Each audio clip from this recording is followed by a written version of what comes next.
What's up, everybody? Welcome to the Johnny I Pro Show. I have here no other than Aron Stevens, formerly known as Damien Sandow. How are you, sir? I'm excellent. How are you? Good. Thank you. This whole storm that's happening outside, you finally made it. Finally, yeah. We were supposed to chat, about like 3-4 days ago, but with all the chaos going on, and I was about an hour and a half north with Santino, who you just had on the show. Yes. So kind of just hanging out with him, family and everything, and it just did not stop. Mother Nature. I've never, ever seen snow like that in my life. I mean, I remember when I was a kid, there were probably times where it's come close, but this was just days. Yeah, it's like Mother Nature didn't want us to get together. Yeah, but here's the thing, like the difference between Canadians and Americans, especially where I live now. Like I grew up in Massachusetts in kind of like a very rural area, so I'm used to driving a little bit of snow. Of course. But since then, I moved to Kentucky and then Puerto Rico, Florida, and then California, so I've completely forgotten how to drive in the snow. So I'm back in Kentucky now. An inch of snow, school gets canceled, and everything just shuts down. I forget, like, Canadians actually know how to drive in the snow, where it's like, oh, yeah, this is nothing. There's 2 inches of snow on the ground. Huh. Don't worry about it. So Easy it's a different, it's a different level up here. You all got your black belts. Exactly. Driving up here, shall we say? Yeah. I gotta say now, what got you into wrestling? Well, I was 5 years old in a department store with my mother. There were these little arcade games, and I was given a quarter to go play one, and I remember this. I had to step on a stool, and it was like a wrestling game. It just happened to be a wrestling game, and I lost because I wasn't sure how to play video games yet. And I remember the little man taunted me, and I became enraged. And I said, I'm going to be a wrestler. And my father, who was a cop, who actually just retired like 2 years ago, his partner at the time was also a pro wrestler named Primo Manzello. And he did a lot of work for WWE and stuff like that and was trained by Killer Kowalski. So one thing led to another. I ended up training at Kowalski's at an early age. I was 16. And just kind of broke into it that way. And I got really, really lucky. Like, I got in one of the best schools at a time when it was very difficult to get in. Like, wrestling schools, there's so many of them nowadays. And, that's, I guess, good in a way, but it's also bad in a way. And I don't think that gets talked about enough. But I also think that, again, like as society progresses, right, like business models have to change. And I think like the progression of the wrestling industry is something that we all have to live with, right? Like we have this preoccupation, I think, with nostalgia sometimes. And where I'm at now, the NWA, it's, those three letters, when you hear NWA, you think of nostalgia, right? It's like you get that tomato soup and grilled cheese kind of feeling, right? Like, no, but that's what it is, right? Yeah. And in presenting our product, since I've been with them since 2019, it's gone through kind of this like a metamorphosis, and like as a company, where are we going to be? And we all agree, though, no matter what it may look like to a degree, like that essence of the wrestling business, which is timeless, which is not bound to one thing, but that timelessness of it, it's weird because that's the nostalgic part, because that's the part that, like, throughout the evolution of the wrestling business, there was this kind of standard, and now the standard has shifted, right? Which is okay. It's completely fine. But then, like, it shifted in the wrong way to where, the cool, like, story of, like, 3 months of wanting to see a match and the build-up. And WWE does it right at times, right? Like, when they want to do it, they hit a home run because they have the minds and the means to do it. But then, and we're also starting to see a little bit more of that now. So I don't want to think, like, this doesn't exist anymore. But I think, for a long time, it was something that was all but forgotten about. And, when you look at someone like Jeff Jarrett, who, it was like maybe a year or more ago, but I was flipping to the channels on AEW, and it was Jeff and big giant guy versus, it was a tag match, right? But like the crowd was going nuts, and they weren't, doing what you would consider anything like super athletic, right? They were telling a story, and the crowd was going nuts. And you know what? Hey, if you can do moves, do them, right? If you can do flips, do them. I mean, that's cool, right? It's something you don't see every day. And if that is what you have to do to get you to the dance, do it. But once you're at the dance, all right, if you get there, good. Now, how do you stay there, right? You can stay there a number of ways, but like, how do you get over, right? And that's the thing. How do you get over? How do you stay over? And that's kind of the the art that I think is missing, but I guess in a good way, like starting to come back too, because people are wanting that, and we're seeing kind of this combination of the athleticism with some good old fashioned stories. And I know in NWA, that's that model has given us success, and again, keeping it current. We have to have the future of the business in mind, but at the same time, staying true to who we are. We are a wrestling company, but we are a television company too, and like I say, and I'll let you talk, by the way. I know I'm rambling here. I feel like I'm doing some kind of a dissertation. I'm sorry. No, this is what we love. This is what everybody loves. Looking like right at the camera like a president. Oh, no. You're good. This is what we love for sure. No, but yeah, like what we're just trying to do is, again, think about the future, but at the same time, give the fans what they want. And one of the greatest compliments we get, and we get it everywhere we go, when people leave the NWA, like they're smiling and they're like, "Wow, we've never seen a show like this." And because it's a like we say, the tomato soup and grilled cheese of wrestling, right? But this is tomato soup and grilled cheese at the fanciest gourmet restaurant. I'm talking some Gordon Ramsay, like, you know what I mean? Or whoever your favorite chef is, like no other. But it's still, like, the essence of it is still wrestling, but it's, again, done in a cool way. And I think that's where, working with some of the talent and taking the risks, which, hey, the great thing about working for NWA is, from the top down, in the entertainment world, yeah, we'll take risks and we'll have each other's back. And you know what? That's just a really cool environment to work in. Yeah, couldn't have said it better. Now, you got trained by Killer Kowalski. He's trained so many greats, from like Triple H, the list goes on. Did he give you any advice that you take on till this day? Bingo. That's, you know what? I was just having this conversation, which is so funny. That's why I said bingo. Like, make the people notice you. That was his first bit of advice to me. Make the people notice you. And, I'm 16 at the time, and I'm worried about locking up, and oh my God, I'm 16, and like the youngest dude besides me is 23, there's a big difference. And I'm like just trying to survive pretty much and learn what I can. And then, I go through the OVW training and stint in WWE, go to Puerto Rico, and then Carlos Colon. This was crazy. This was truly a defining moment. Legendary. In my life, not just my career. I had done an angle with Glamour Boy Shane. It was for the Puerto Rican title, and I jumped him. He had won the main event, and I came and jumped him and just got on him. He got collar and everything, and it was good. Like, it was a old school kind of, stomp him down kind of deal. And I get to the back, and Carlos is sitting there, and he has his plastic cup full of wine, always full. Never, always sipping on it. That thing was always full. It was crazy. I don't know how he did it. And a cigar. And he, my name was, I was Idol Stevens at the time. He goes, "Idol, good job." I went, "Oh, thanks, boss. You saw it." And he kind of chuckled. He went, "No." He goes, I don't watch my last angle." I go, "Why?" He goes, "I've been in business 30 years here." He goes, "I'd listen to it. Wow. If they did what I needed them to do, I know they're going to come back. That's what keeps me in business." And I was like, whoa. I go, yeah, so it is that simple. Yeah. And when you boil it down to that, at how simple this industry really is, right? And I think it is overcomplicated and overthought to the point of just this diluted version. And I say diluted as opposed to a perverted version of it, but it's essentially the same thing. Of like what people want, right? And you can only scroll Instagram so much, right? And that's the thing with people's attention spans. Yes, society has a much shorter attention span. Like, we're looking for 15-second clips or 30-second clips, max. And scroll. Okay, fine. So the in-ring style, like, okay, it's going to be a little more action-oriented. Fine. Mm-hmm. Do your cardio, stay in shape, be able to do it.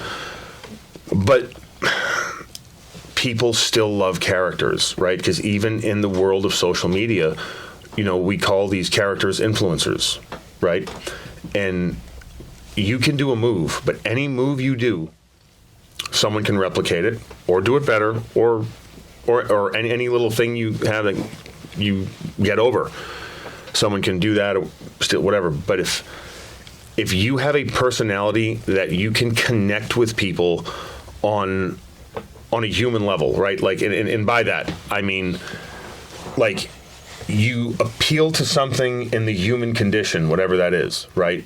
Like, in whatever people's, like their archetypal images of, right? Like Sandow was I was like the intellectual kind of like smug, you know what I mean? Everyone kind of knew someone like Sandow, right? Exactly. Like, and I say this like as an archetype, as opposed to Mizdow, which, yes, Mizdow, like, what I think was really cool about Mizdow was, okay, like, yes, it was what you would consider comedy. Yeah, I mean, one of the best. Yeah, right, but duh.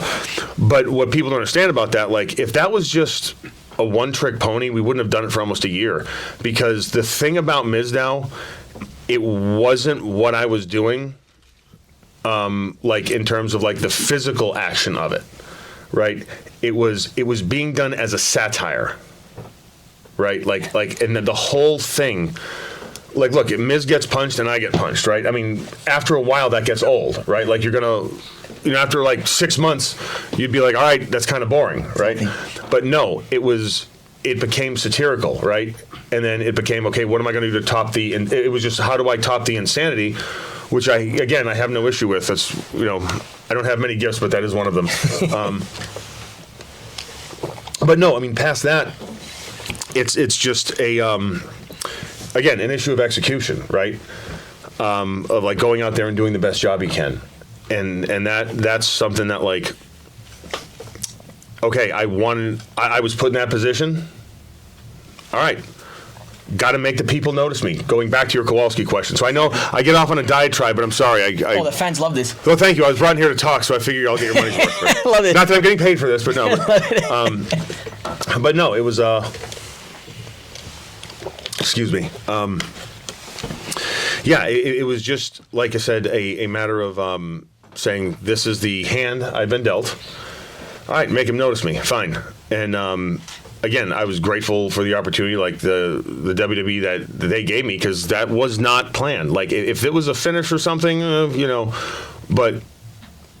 95% of Mizdow, it was not planned. Like, that, it was all timing between him and I. He would do something, and like, he'd do it, and then he'd give me a second, and then his opponent would too. It was like, we had a lot of great opponents too with that, but like, it was like the timing was just off, because like, you get this weird like, boo, yay, right? And but we did it. And our camera operators, Marty and Stu, they were a huge part of that. And I say this at NWA, right, when I tell some of the talent I work with there. Your camera operators and your ring announcers, they should be on your Christmas card list, or holiday card list, excuse me. But because camera operators, that is how the world sees you, and your ring announcers tell the world what to think about you. They tell who's the good guy, who's the bad guy. If I'm a fan and I'm watching the first time, right, ring announcers are going to help sway my opinion. Exactly. So really, like to be a television star, you have to hit all those things. And again, knowing how the cameraman shoots. What I like, my whole thing is, when I talk to a camera operator, hi, how are you? Introduce yourself, right? What can I do to make your job easy? Yeah. Like, what are the best angles you want to shoot me at? How do you like to shoot? What's up? And they're dumbfounded sometimes about, like, whoa, really? You want that? Because, most wrestlers don't even think about that.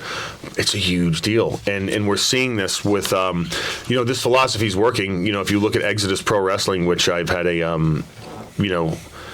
I've been truly privileged to be able to work with EC3 and all the talented people I have there, but like to really kind of be a, fairly instrumental part of that promotion. And, their stuff is just off the chain. If you haven't checked them out, but they're doing big things.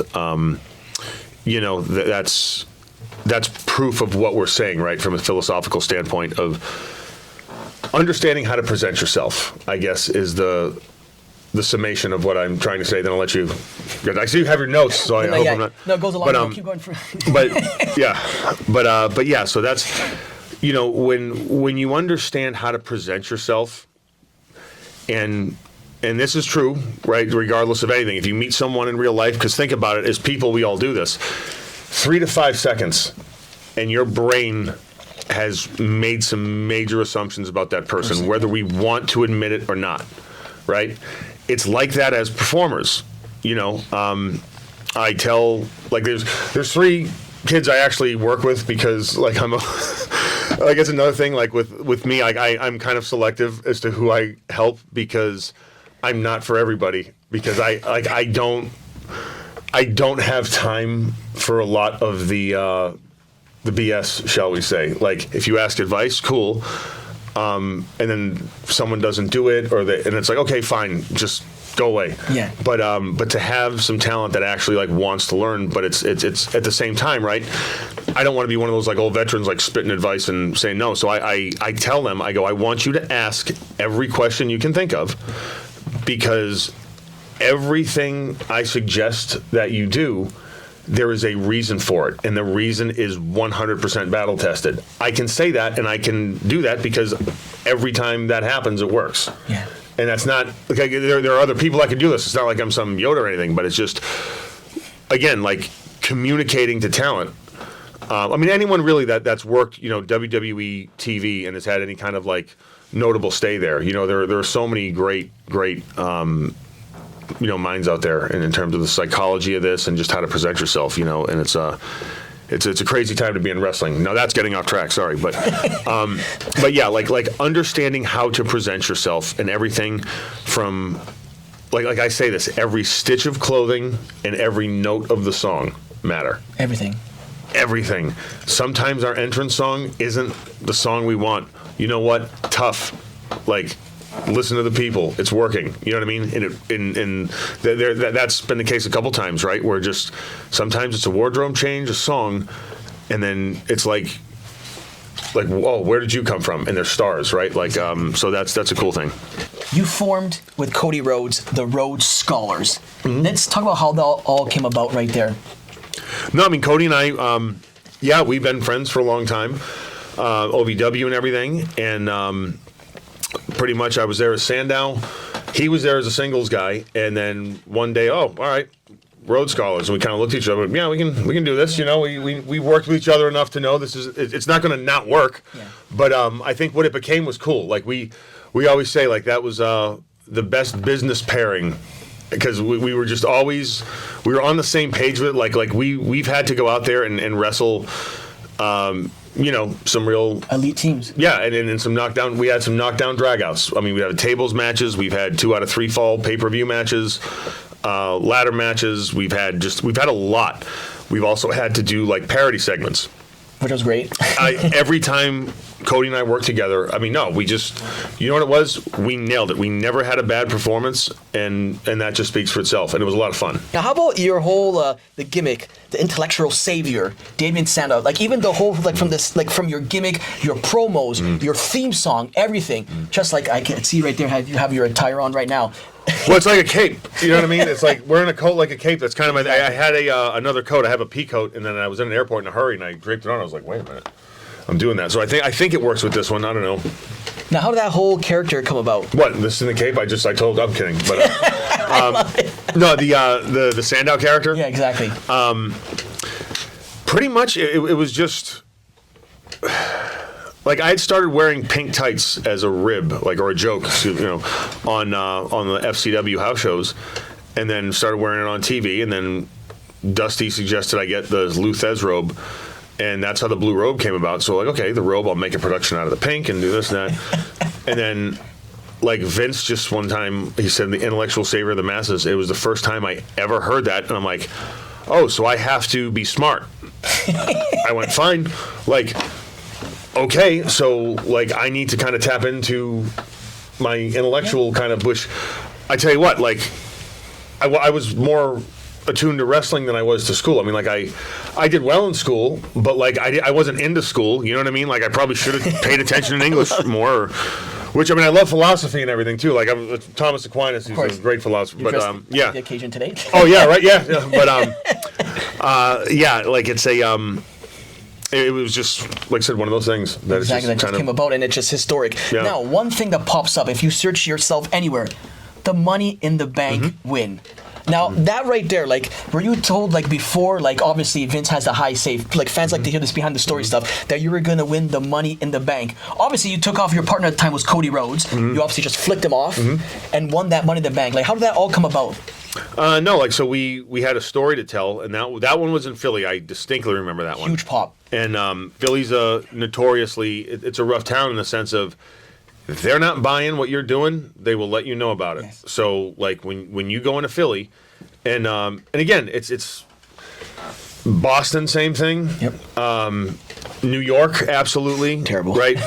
Chicago, no, because here's the thing about like, if sidetrack for a second, going into those towns, like, I have always felt so much love in those towns because, like, I've always put everything I have in every single thing I'm doing, whether it's something I agree with or not. You know, I've been handed scripts and said, okay, this is what you're doing tonight. Not my first, second, third, or, 500th choice, but it's what I'm doing. Okay, where's the costume or where's whoever I'm working with? Like, let's go. And that's it. And that's what you're paid to do. And, I'm always kind of like it's humbling that, like, people still remember some of the stuff I did. But it's like, no, that was just, and I mean, I don't remember half of that stuff because it's just like, no, that's just what I was doing. And if anything, I was trying to put it out of my mind. Hey, but they're memories that we know, like, we remember until this day. Like, yeah, which is cool. Yeah. Yeah, of course. Now, I got to say now, then you cashing it in on Monday Night Raw versus John Cena. And that pop, I rewatched it the other day, and that pop, the fans went nuts with the yes chants. They wanted you to win. Like, just how did that come about with John Cena? Like, I'm going to cash it in on you. Did you know beforehand, obviously they told you, like, you're not going to successfully cash it in? Or how was that storyline there with all that? Yeah, no, they told me that day. And again, it was like, all right, it was like a 3-segment piece of business. I was like, all right, we're up against the World Series and Monday Night Football, I think it was, because that was an issue and they needed it. So I'm like, right now, the ratings, like, if you look at the company, in this moment, the ratings are more important than me winning the world title, which to me, that was the most important thing at the time, not going to lie. But, okay, so they needed ratings that night, and I'm like, I have no time to be even remotely upset about this because I have a performance to put on. Like, I have to go out there, right? It's, it's your A double crooked letter, as they say, when you go out there. And, like, okay. No, I was pretty upset afterwards. And again, it kind of hit me. And there were things that happened. I'm not going to get into that, right? But, like, no, like, I had to go out there and I had to do the best I could, and the evidence of, like I said, like when the people were chanting it, like I always had that weird kind of relationship with the people where I felt like they, and in those cities, that one was Florida, it was Orlando, I think. Believe so, yeah. But I don't know, like I've always given them everything I've had, and that's why I think I'm able to have the career I'm having, because even if they see me in a different costume or whatever, I think now they can, like, almost expect, like, okay, we don't know what this is going to be, but it's gonna be something. Like, it's not gonna be it's not gonna be middle of the road vanilla. Like, it's I'm gonna make some choices, shall we say? But you gave us, like, the memories to even last a lifetime. Like, remember, if people say, like, Damien Sandow, they think of, like, the Money in the Bank win, the unsuccessful cash in, like Mizdow, like everything. Yeah. On behalf, I guess, as we like to call them marks nowadays. Like, I so love do wrestling. I. Yeah, but we want to say thank you. Like, you just say, give you your flowers, give you your flowers, because you give us memories to last a lifetime. Well, thank you, and no, and I appreciate that. And I got to give the fan of the marks their flowers. No, because straight up, like, right, like the best times or some of the best times in my life was like when they were giving me either their love or their hate, and I accept both equally. Like Puerto Rico, when you have a stadium full of people like really like wanting to fight you. It feels no, but it's a different feel, and it's like, you know what, awesome. Like as I enjoy being the bad guy because I think I can just, like, even the most unrestricted baby faces have more restrictions than the most restricted heels. Exactly. If we think about this from a character standpoint, right? Because you can do anything as a heel. If you jump over the top rope and trip, which I used to do on purpose. No, but so you can mess up and it's okay. You know what I mean? Like, you can like, anything you do as a heel, you can get away with. And I wish, like, more people saw that. And that's, like, I'm one of the kids I'm kind of, like, really focusing on, like, trying to, like, teach this right thing is Carson Drake. And he's our current television champion. And again, he's one to look out for anyways, but like, the psychology of, like, you cannot screw up. And that's the biggest thing that I try to teach him. The other two are the slime balls, which I'm not going to get into those two, but, like, that's it. That's been a very interesting journey for me, where I feel like I'm Johnny Lawrence from Cobra Kai in real life. Did you watch the new series? No, it's out now. And I'm going to hit on the plane on the way back, but no, like, that's what I feel my life has turned into, because it's like, I didn't ask for them, but, like, I got the three of them. Yes. So, like, I actually took them to a French bistro. We were in Tampa, and then we went to another establishment the night after, which I'm not going to talk about. Undisclosed. But it's fine, and, like, no crimes were committed. Don't worry about that. But no, it's like showing the youngins, but also, like, you know, understanding, no matter what, if it says to be there at 9 a.m., you are there at 8:45, and you are fresh-faced, no matter what, because it's TV. And, like, that's what I instill in them. And I also instill in them, again, it's like how you act in the back. And you always be respectful of everybody. You know, like all that stuff, because it makes a difference. Like, how you walk into a place makes a difference. And I think a lot of times, some people today, they don't have or what was like a standard basic respect, which is like, look someone in the eye and say, "Hey, how you doing? Nice to meet you." Goes a long way. It does. Yeah. It truly does. Even if you don't want to, like, go, or even if you're germaphobic, give them a fist bump, or like, "Hey," like, no, but whatever. But just like, "Hi, I'm so and so. Nice to meet you." And that goes when you're the new person in someone's locker room. Like, if I was to walk into a locker room, you know, whatever, right? Okay, chances are I've probably been wrestling a lot longer than some of the people in there. But you know what? All right. I'm going, "Hey, what's up?" If I'm performing on the show, right? Which I'm not going to be in a wrestling locker room unless I'm performing on the show, because I don't go hang out at those things, God knows. But like, no, I'm going, "Hey, what's up? How you doing?" Like, I'm in your house. I'm paying you that respect. Yeah. And I don't know. I just miss that. And I wish more people would have it. Yeah, I couldn't have said it better. Like, respect goes a long, long way. Oh yeah, yeah. Nowadays, especially manners, right? And that's what it's, manners. In right? this generation, not flocking a generation, but as my grandfather and grandmother says, lacking of respect nowadays, I guess. But it has to instill them too, I guess, the way you were raised as well. Yeah, yeah, of course. That's just how it goes. Now, teaming up with the not Miz, that. I'm sorry, not that. That's Carson or the Slime Balls. They're actually both. They're all very respectful young men. Of course, yes. Nothing to them. Exactly. Now, teaming up with The Miz, winning Tag Team Gold, Survivor Series 2014. How was that moment for you? That's one of the ones that stand out, because, like, okay, we knew it was going to happen, and I remember the pop was... A huge pop. It was like, okay. And then, again, that was one of those moments where, like, Miz just grabbed both belts, and I looked at him, I was like, uh-huh. And, I mean, I remember, like, that one shook the building. Like, that was one of the louder... Nuts. Because, like, he would do it, and they would boo, and then I would, like, hold up nothing, and they'd cheer, and he'd hold up both of them, and, like, we did it, like, on one side, then we went to the other, but, like, I think we were there. We were probably out there for a minute, and I'm not sure what made TV or not, but I just remember, like, we were looking at each other doing that, and, like, he was on one turn, and... like, we're going, whoa, because, like, it was, the building shook that one. That was that was pretty cool. Yeah, that's definitely in, like, my top 10 moments, and it's so funny because, like, I completely, like, am disengaged from the fact that, like, I won the tag titles, because I just never had to carry the belts around, because I hadn't miscarried the two of them, and really? The toy ones are way lighter. It was great. So even into, like, real life, he carried both?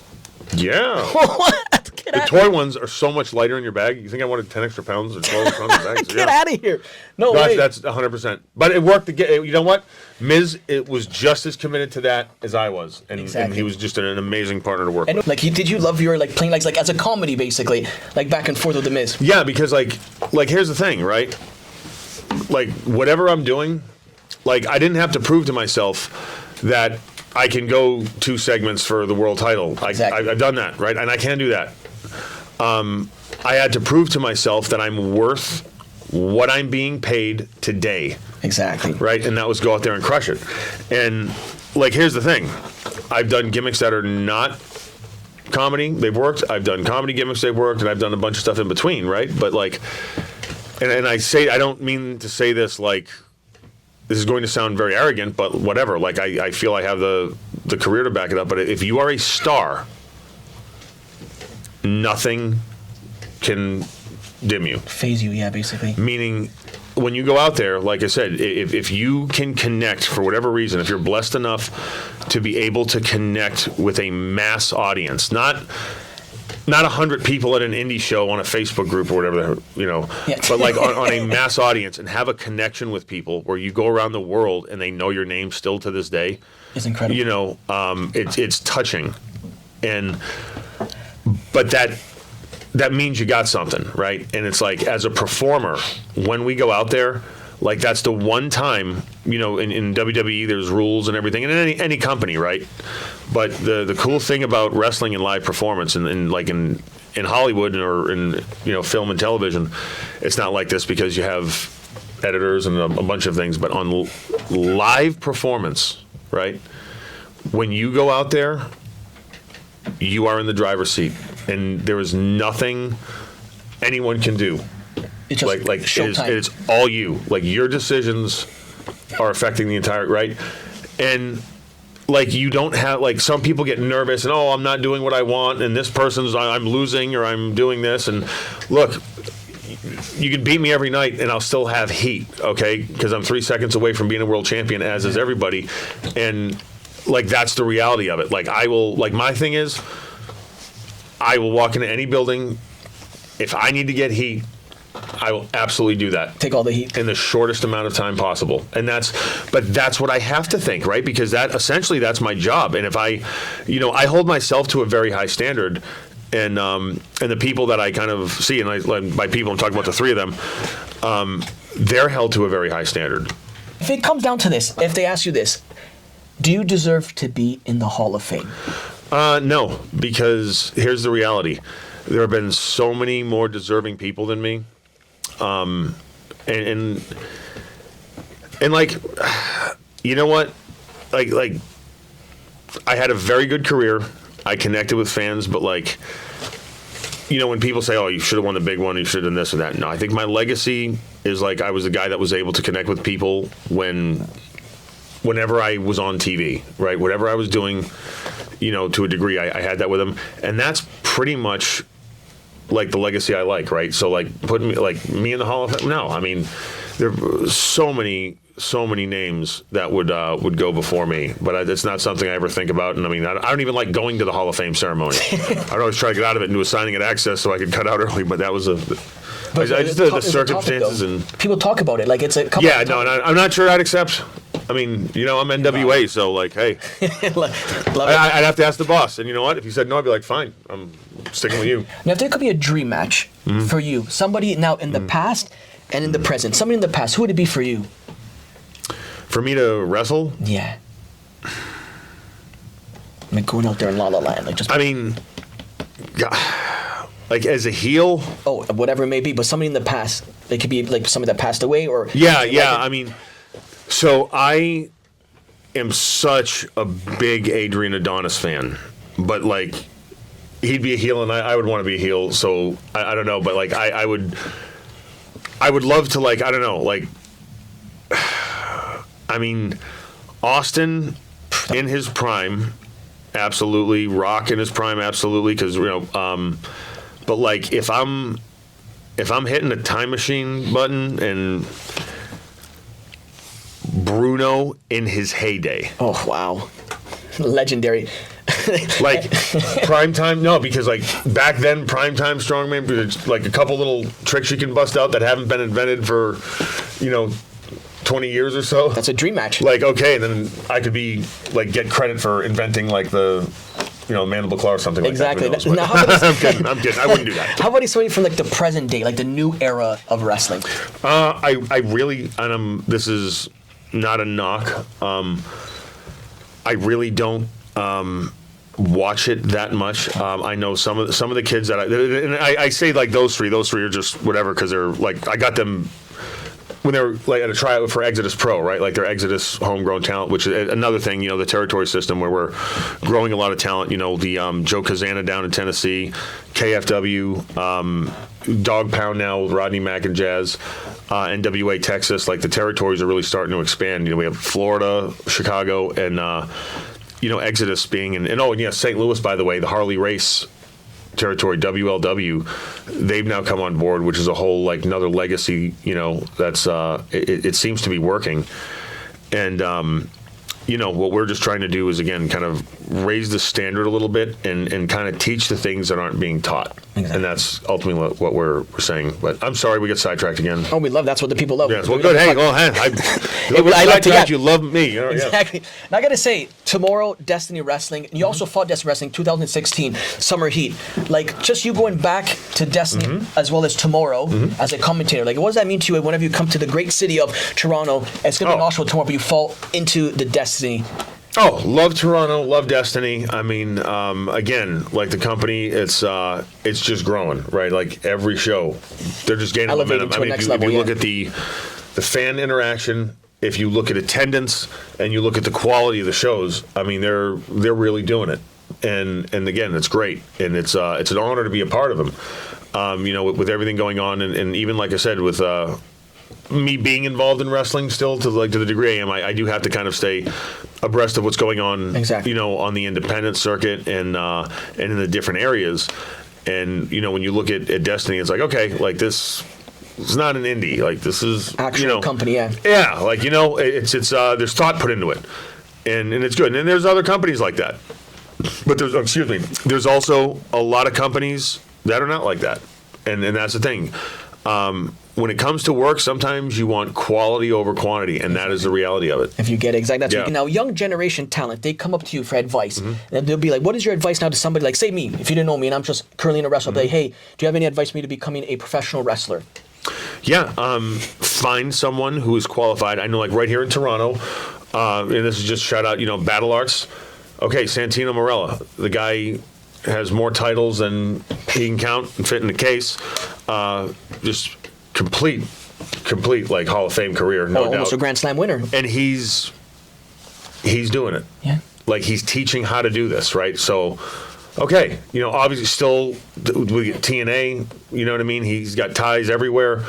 Okay, this guy knows something, so I'm going to go train at Battle Arts. That would be my biggest kind of piece of advice, because here's the thing, like Santino had a career, it was what people would consider, is very, entertainment heavy.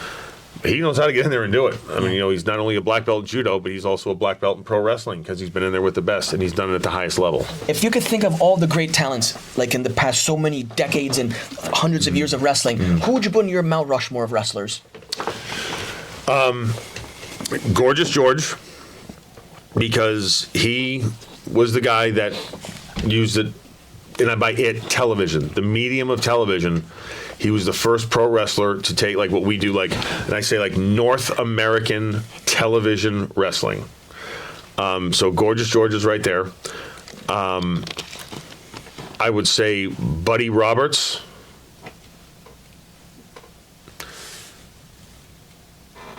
Or when do I say no? Gorgeous George. Hogan. Yeah. Because Hogan took it from like Vince's national expansion, right? Was he right place, right time, whatever? But they lined up at the time. But Hogan in his prime. I would put Flair up there only because he was the counterculture's Hogan, and what he did for the '80s, and it was the competition, right? So like Hogan and Flair kind of balance each other out. How many people do I have on this? I have one more. One more. Had Brett on the show, and he said 5. Well, he's Canadian, so that. Yeah. I would put Stone Cold Steve Austin. Yeah, trendsetter. Especially Attitude Era, just to come from where he came. Yeah, and that's not, like, again, not to take...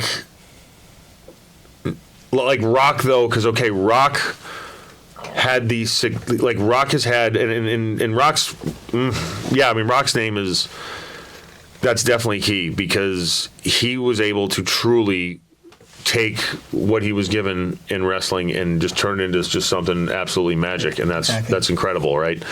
So, and in like Austin hit a little bit. Like Austin got white hot, and then all of a sudden Rock was right there. Like, so I don't know if it was a timing issue. But like, yeah, because like, you know what, between I think there should be a divided line, and it should be Austin and Rock, only because like Austin was the first guy to really catapult it, but then Rock just took it to the level of, again, what he's doing now, like Hollywood. Yeah, and so there's like if it's my Mount Rushmore, yeah, we're gonna just put a dividing line, or just have another face. Exactly. I love it. Now I gotta say, you're saying before, you're very highly spoken about NWA. Mm-hmm. You've won gold there, national, obviously heavyweight champion. You won tag team gold, right there. Like, which one meant the most to you? The one I had with the question mark, national. National. Another one of my quirks is I really don't care much about belts and titles and everything like that. And I do that, number one, to just kind of like, just amuse myself. But number two, it makes me put everything into the performance, and I don't get attached to belts. I don't get attached. But the thing about that, like, I was able to create something with a friend of mine who passed the question mark. And I was doing this gimmick where, I was a karate guy. I was a 3rd degree black belt. And I actually had the belt with the stripes on it. And he was from Monrovia, which was a country. And he had a mask on and like the old school tights. And he was using the Mongrovian fork, we called it, I think. But he was a karate master, and he would say one word. Every time I would say karate, he'd stop me. He goes, karate! And it was just but the crowd loved it. I mean, they, like, in Georgia, oh my God, it was crazy. And then he started, because like I really don't do signings, or that many of them anyways. Like, and back then I wasn't doing any. But like, he was at signings, and God, he was getting lines. I mean, people loved that act. And it was just so much fun. And then when I'd won the title, I had taken 3 stripes, like the karate belt, and put it on it, and I was like, I'm a 3rd degree champion. That makes me the best. I'm not like, So it was just like a stupid thing. But it was, again, it worked. It was fun, and it was like this weird little kind of like pre-COVID, spot of magic, as we say, that happens sometimes. So exactly. Yeah. As we're winding down here, I got to ask now, any fondest moments from, like, say, your whole career? What was your most, if you could pick out your favorite moment? If I know you had so many, if you could pick out, right, because obviously you're in Puerto Rico, you're at NWA, you even ran TNA at one point. You're all over the world. That's why I give you your flowers. I say we appreciate what you did for the wrestling in general. Yeah. But if you could pick just one moment that just sticks out to you. I mean, I've had some pretty cool things happen. There was a match with me and Brodus Clay, and it was in Biloxi, Mississippi, and I had him in the figure 4, and I enjoyed working with him. He's one of my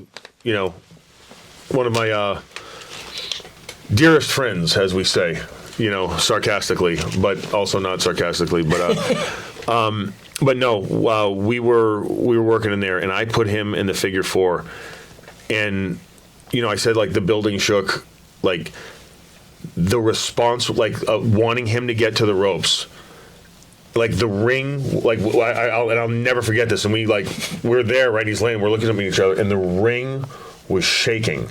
I think Scott Armstrong was the referee, if I'm not mistaken, but he was just like, whoa. And like, we just looked at, like, I don't want this to end. And then, we slowly started, then he gets to the ropes, and again, like, that match was one of them, but like that, it's weird because, like, you remember everything in kind of like little snippets, or like Instagram kind of, 15 minutes, 15-second span. but that was one moment where it was just like, wow, like, this is crazy. And again, it wasn't TV or anything, and I've had plenty of moments on TV and stuff, but that was one. And I remember Arn Anderson was the agent on the house show, and he was just like, you could tell he was like, all right, yeah. Because it was cool. Like, we just told the story, right? We had characters people could easily understand, and we just roll with it. What was your most favorite city, place, country that you've ever fought in? I truly, and I'm answering this like a politician, I know, but I cannot name one, because, like, when I connect with a crowd, it to a degree, right? Like, it doesn't matter what building I'm in, because I am just in, like people, okay, they sometimes get nervous if they work with me, because I don't necessarily like to go over things in the back. Exactly. Well, it's boring. I find it. You know what I mean? Like, I'm just at a point where I can. Just, I mean, look.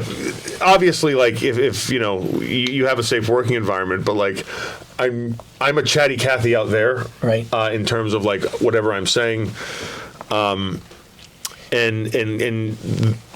connecting with an audience, it's truly like this. Like, you are so open to what they want, and like okay, you all paid to be here. And you're investing not only your money, but you're investing your attention. Exactly. And from there, it's just like, okay, like I got to give you your money's worth somehow. Because like either way, like, you know, we both win that way, right? Exactly. As entertainers. Yeah. And that's it. So like that is the mission. And when you do that though, and you can connect with them, it means just like I said, just like the world to me. Exactly. So I can't label a city, because I mean, I've gotten love in Philadelphia, Chicago, LA, Texas, Memphis, like Puerto Rico. I went back there and they like remembered that I was there. Like that, I've been so lucky. France, I'll tell you what, France has been incredible to me as a country. They really dug the Sandow character. I think on my Instagram, I'll try to find. I think I posted it a while ago, but like, I did a signing in France. I was the only dude signing there, and there was just like 3 times the amount of people showed up, and I was like, okay, this is crazy. But like, they loved that I was like saying what they think about Americans. So I was like, oh, all right, well, I was a babyface there. So I was, yeah, and like my first time in France, when I came out, I was a babyface. I was like, what is going on here? But it was just fun. But like there's been so many great cities. Places, yeah, so I truly cannot name one. Exactly. Now, the last question, first I got to obviously thank you for coming. Very well. Now, the last question, when it's all said and done, what do you want the fans to remember all the characters that you portrayed at the end of the day? I mean, no, at the end of the day, right, like, people don't remember, like, necessarily what you said. They may not remember what you did, but they will remember how you made them feel. And you know what? That's, to me, and then you said the question about legacy, right? Like, okay, if every time you saw me, you felt, all right, I got my money's worth and then some. Okay, fine. Because that's just ultimately like my goal. Because, you know, the rest is, it's up to the cards, as they say, right? No, that's it. Just like, I've given the fans, and to this day, like, I give everything I have to what I'm doing, and that includes my like behind the scenes stuff too. And then that's it, because truly I let it go because I cannot do anything more. And that's that thing to where I do it to the point of like, okay, I'm not going to regret this because I have thought this out from every angle. My mind tends to work a little differently than other people's, in case you haven't picked up on that already. But I feel like this has been a whole monologue instead of an interview. I'm sorry. But yeah, so that's it. That's just, again, like how you made them feel. Exactly. And that's all you can ask for. Couldn't have said it better. Aron, thank you so much, Mr. My Stevens. pleasure. Thank you. Thank you. Yeah, guys, until next time, stay up to date with him. He's going to be at Destiny tomorrow. Thank you so much.